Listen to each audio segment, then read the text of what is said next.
নমস্কাৰ। আজি বহুদিনৰ মূৰত আপোনালোকৰ মাজলৈ আহিছোঁ দেই। আজি লৈ আহিছোঁ এটি কবিতা আপোনালোকৰ মাজলৈ। কবিতাটি সকলোৱে শুনিব বুলি আশা থাকিল। বলকচোন শুনো কবিতাটি। কবিতাটি নাম দিছোঁ প্ৰেমিক আৰু স্বামী।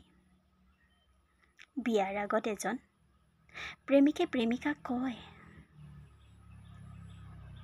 তোমাক বিয়া কৰাৰ পাছত মই তোমাক বহুত মৰমত ৰাখিম।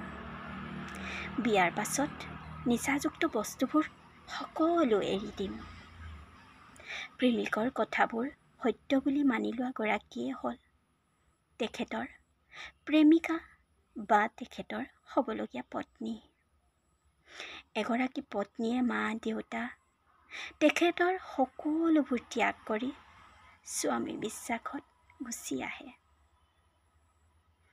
কিন্তু বিয়াৰ কিছুদিনৰ পাছত স্বামীয়ে নিচা কৰি মতলীয়া হৈ ৰাতি মাজনিশা ঘৰ সোমাইহি।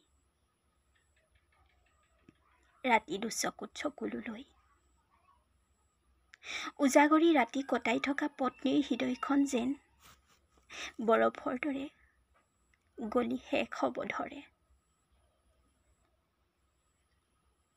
যিজন মানুহে সদায় মৰমত ৰাখিম কৈছিল, সেইজন মানুহৰ মুখত আজি বৰ বৰ কথা। নিচাত মতলীয়া হৈ কয়, কি আনিলি মাৰ ঘৰ পৰা? তোৰ বাপৰে দিয়া নহয়। এই কথাবোৰ, এই শব্দবোৰ শুনাৰ লগে লগে এগৰাকী পত্নীৰ মুখৰ মাত হেৰাই যায়। মাথো ধাৰাসাৰে বৈ থাকে দুচকুৰ চকু পানী। এয়াই মোৰ জীৱন কাহিনী। ধন্যবাদ। যদি কবিতাটি ভাল লাগিলে লাইক কমেণ্ট কৰিব বুলি আশা থাকে।